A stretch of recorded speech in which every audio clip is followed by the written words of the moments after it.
और अब आपको इस्लामाबाद लिए चलें, जहां पे पीपल्स पार्टी के रहनुमाओं की न्यूज़ कॉन्फ्रेंस जारी है। नहर बंद करके आप सरगोदा की नहर बंद करेंगे, आप फैसलाबाद से बंद करेंगे, कसूर से करेंगे, कहाँ से बंद करेंगे? आप ओकाड़ा से करेंगे, साहिवाल से करेंगे, रहीमयार खान से? कौन सी नहर है जिसका पानी बंद करके वहाँ पे देंगे? चूँकि ऑलरेडी शॉर्टेज है। मेरे पास ये एक लेटर मैं आपको अभी दे भी दूंगा, ये 18 अप्रैल का है, ये इरसा का लेटर है। इरसा कह रहा है कि पंजाब को इस वक्त, ये उन्होंने तमाम जो चीफ इंजीनियर, तमाम एससी सबको लिखा है, ये हमने इरसा से लिया। इसमें वो कह रहे हैं कि इस वक्त जो अर्ली खरीफ है, जो अभी मूंजी की काश्त है, जो पहले होती है, उसके लिए जो बाकी फसलात हैं उसके लिए इस वक्त सिस्टम के अंदर 43% कमी है। इस वक्त वहाँ पे जो पानी अवेलेबल है वो 6.702 मिलियन एकड़ फीट है, जबकि एक्चुअली इस वक्त होना चाहिए 11.780 मिलियन एकड़ फीट। ये मैं खुद से नहीं कह रहा, ये इरसा का लेटर। और इसके साथ मैं आपको एक और, जहाँ से ये नहर कहते हैं निकलेगी, ये मैंने सारी तफसील है नहरों की। इस वक्त आज कितनी नहर, कौन सी नहर में कितने पानी की ज़रूरत है और कितना चल रहा है, मैं आपको वहाँ पे जो BS लिंक है,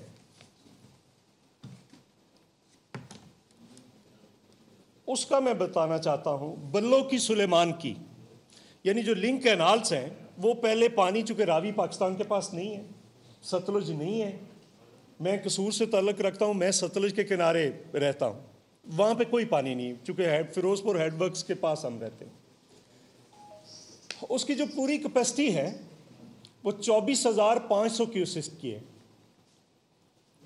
बल्लो की लिंक, जिसने पानी आगे सलमान की लेकर जाना है।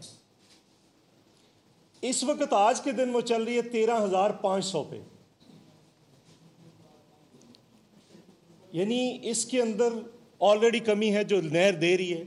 आगे है पाकपतन कैनाल, वहां से 3 नहरें निकल रही हैं, ऑलरेडी 3 नहरें वहां से निकलती हैं। जो पाकपतन कैनाल है वो 6600 क्यूसेक उसकी कैपेसिटी है, आज वो 3803 पे चल रही और 3800 की कमी है। ईस्टर्न सादकिया कैनाल वे ये 6700 क्यूसेक की है, 6700 क्यूसेक, 5500 क्यूसेक चल रही। फॉरवर्ड कैनाल है वो 3400 क्यूसेक की है, इस वक्त 1002 क्यूसेक चल रही। ये सिचुएशन है इस वक्त। वहां पे बाकी नहरों की भी सूरत हाल इससे मिलती जुलती है। 43% कमी कह रहे हैं आप, और अगर 43% कमी होती है तो उसके ऑलरेडी जो इस वक्त जिस ज़िला के अंदर मैं रहता हूं, कसूर के अंदर, उसकी 2 टेरेन्स है, एक को हम अठाड़ और एक को उताड़। यानी कसूर से आप ऊपर लाहौर की साइड पे आएंगे तो वहाँ का पानी ख़राब है, वो नहरी पानी है। नीचे हमारा ट्यूबवेल का पानी है जो मीठा पानी है। इस वक्त हर 2 बारियों के बाद तीसरी बारी नहर की मिली है, और गंदम की उस एरिया के अंदर औसत पैदावार 30 मन है, और नीचे जो ट्यूबवेल का पानी है वहाँ की औसत पैदावार जो है वो 50 मन के करीब है ऑलरेडी जो है। और इस वक्त आगे जो सूरत हाल है वो इससे भी ख़राब है। सिंध के 2 सेंसिटिव इश्यूज़ हैं जो मेरे नज़दीक हैं, जिसे हमें भी, पंजाब वालों को क्या, सबको देखना चाहिए। पंजाब में जो पीने का पानी, मतलब पानी, सबसे पहले आपकी क्या ज़रूरत है? पीने के लिए ज़रूरत, सबसे बुनियादी ज़रूरत आप पूरी करते हैं।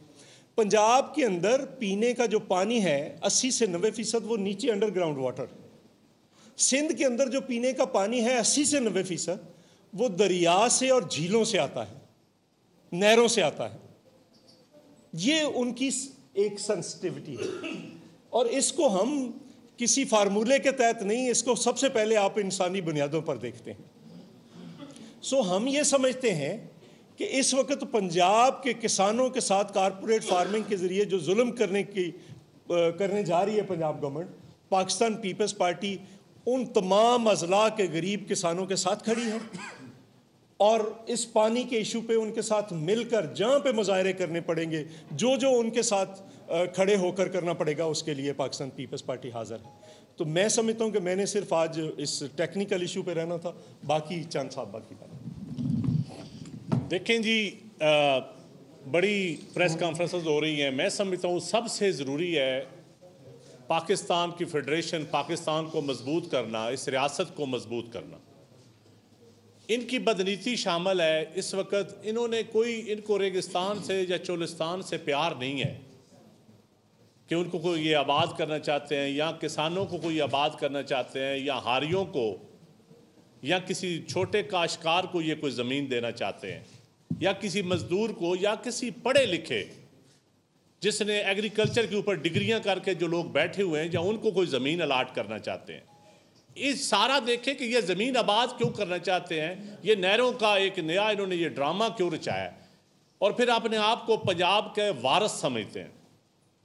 पंजाब के ये वारिस जो अपने आप को कहते हैं, पहले तो वो मिनिस्टर साहबा का पहले जो उन्होंने मौजूदा अपनी नून लीग की क़यादत के बारे में जो फरमाया, इससे पहले मैं कुछ नहीं कहूँगा, उनका क्लिप ही उठा के चला लें, उनका पुराना क्लिप उठा के चला लें, वही उनको जवाब है, और उनको मैं इससे ज़्यादा जवाब नहीं दूंगा। हाँ, पंजाब का वारिस कौन है?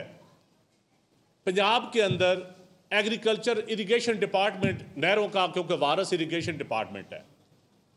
सबसे पहले ये देखें कि जब भी इनकी हुकूमत आई है, गवर्नर जिलानी से लेके आज तक, गवर्नर जिलानी के वारिस तो हो सकते हैं, पंजाब के वारिस आप नहीं हो सकते। हिस्टोरिकली ज़ियाउल हक के आप वारिस हो सकते हैं, आप पंजाब के वारिस नहीं हैं। हाँ, पंजाब के किसान को मुझे 1 एकड़ बता दें जो आपने किसी ज़िमींदार काश्तकार को ज़री ज़मीन दी हो, बखर में, मियाँ वाली में, लिया में, चोलिस्तान में, किसी आम काश्तकार को अगर आप किसी सरमायादार को या किसी ब्यूरोक्रेट को दे रहे हैं तो उसका पंजाब का मुकदमा नहीं है। वो पंजाब के इरिगेशन डिपार्टमेंट के रेस्ट हाउस किसने बेचे? क्योंकि आप 40-50 साल हुक्मरान रहे हैं। मुराद अली शाह ने नहीं बेचे जिसको आप ताना दे रहे हैं, पीपल्स पार्टी ने नहीं बेचे। जाएं नहर लोअर जेलम जाएं, अपर जेलम जाएं, कसूर में जाएं, डीजी खान तक आपने रेस्ट हाउस इरिगेशन की ज़मीनें बेच दी। क्या वारिस ज़मीनें बेचते हैं या जायदाद बढ़ाते हैं? आप खरीदार हो सकते हैं, वारिस नहीं हो सकते। आप बेचने वाले हो सकते हैं। फिर आपने पंजाब का मुकदमा आप लड़ते हैं। गरीबों की एक सहूलत होती थी, GTS, गवर्नमेंट ट्रांसपोर्ट सर्विस। आपने पंजाब में हुक्मरानी की, आपने वो ट्रांसपोर्ट बेच दी, और आज आप सब्सिडाइज मेट्रो, सब्सिडाइज पीली बस, नीली बस, अरबों की जायदादें आपने बेची गवर्नमेंट ट्रांसपोर्ट सर्विस की। लाहौर में वाल्वो बस चलती थी, 25 पैसे से लेके 1 रुपया उसका किराया होता था, फिर 4 रुपए। आपने उसकी प्रॉपर्टीज़ बेच दी, वो पूरा सिस्टम बेच दिया, और आज फिर गवर्नमेंट के टैक्सेस के पैसों से, गरीब आदमी के टैक्सेस के पैसों से आप फिर सब्सिडाइज ट्रांसपोर्ट चला रहे हैं। आपकी वो पॉलिसी ठीक थी या आपकी आज की पॉलिसी ठीक है? आपके आज के जो जेली वारिस अपने आप को, क्या हमारा सवाल है। दूसरा, हम आपके इत्तेहादी हैं, उसकी हमें कीमत दे रहे हैं। हम आपके इत्तेहादी नहीं, हमें सिस्टम के इत्तेहादी हैं, इस मुल्क के इत्तेहादी हैं, आइन के इत्तेहादी हैं, पार्लिमानी निज़ाम के हम इत्तेहादी हैं। हम निज़ाम चलाना चाहते हैं। हम इस मुल्क के साथ वो खिलवाड़ नहीं करना चाहते जो आपने बड़ी बड़ी डॉक्ट्राइन के ज़रिए किया, और फिर आज आप ताना देते हैं। अगर आप मुराद अली शाह को या पीपल्स पार्टी को ताना देते हैं तो आप मुझे उस जैसा सेहत का निज़ाम दिखा दें। आपने तो पंजाब में BHU, बेसिक हेल्थ यूनिट, जो जुनेजो साहब का मनसूबा था, आपने उस पर अरबों रुपए पहले रेनोवेशन पे लगाए, रेनोवेशन पे अरबों रुपए लगाए, रेनोवेट करके फिर प्राइवेट सोर्स प्राइवेटाइज कर दिए ताकि गरीब का इलाज ना हो। दूसरा मुझे ये बताएं कि हमारे मुल्क में, पंजाब क्योंकि बड़ा सूबा है, गरीब आदमी का बच्चा सिर्फ सरकारी स्कूल में पढ़ता था। प्राइवेट स्कूलों में गरीब आदमी का बच्चा नहीं पढ़ सकता। सरकारी स्कूल आपने आज प्राइवेटाइज करने शुरू कर दिए। क्या वारिस स्कूल बेचता है, अस्पताल बेचता है, इरिगेशन की ज़मीनें बेचता है, अपनी ट्रांसपोर्ट में? आपने घर के बर्तन बेचने वाला वारिस नहीं होता, वो तो डांग टपाओ ठग होता है। वारिस नहीं होता वो। वारिस वो होता है जो आने वाली नस्लों का सोचे, जो आज से 100 साल बाद का सोचे। हम आपसे डिबेट करने के लिए तैयार हैं। ये दूसरा, ये रावल डैम है, आप साफ़ी भाई जाके देखें। मैं पहले तो साफ़ियों को चैलेंज करता हूँ, आप मुझे उस रेस्ट हाउस में जाकर दिखाएं।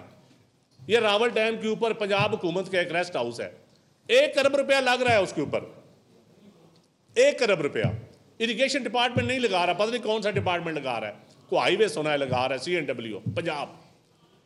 पहले तो मैं जो कल एक स्टोरी मेरे एक साफ़ी ने भाई ने एक किसी बड़े अखबार में लिखी है, 1 पेज स्टोरी, 1 पेज पे है साहब, उन 1 पेज वाले माफिया को मेरा चैलेंज है, आप उस रेस्ट हाउस का विजिट करके तो दिखाएं, क्योंकि बुग़्ज़े पीपल्स पार्टी बम्पर क्रॉप थी। आपने 35 लाख टन फिर और इम्पोर्ट की, और उसका ज़रा कैलकुलेटर से हिसाब लगाएं, 1700 अरब प्राइवेट सेक्टर को दिया गया, फ्रॉड वो किया गया, 1700 अरब। पता नहीं कौन कौन उसमें हिस्सेदार है, पता तो मुझे भी है, लेकिन मैं कमज़ोर हूँ, मैं बता नहीं सकता। जो तकड़े अपने आप को समझते हैं, जिनकी हुकूमतें हैं, वो बता दें पब्लिक को, इंक्वायरी रिपोर्ट सामने ले आएँ। और आज जो किसान की इस वक्त जो किसान हर सरापा एहतजाज है, 1106 बिलियन उसको नुकसान हो रहा है आज के रेट के हिसाब से। 24 मिलियन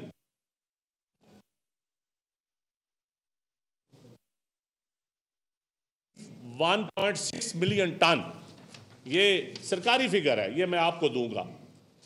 इसके मुताबिक हमारी क्रॉप्स हुई हैं, और आज का 2000 जो रेट है किसान को मिल रहा, जो उसका खर्चा हुआ है, जो DAP की कीमत है, जो यूरिया की कीमत है, जो सारी है, वो खर्चा लगा लें, 34 से 35 हज़ार रुपया पर एकड़ नुकसान होता है, और ये 1106 बिलियन का किसान को नुकसान है।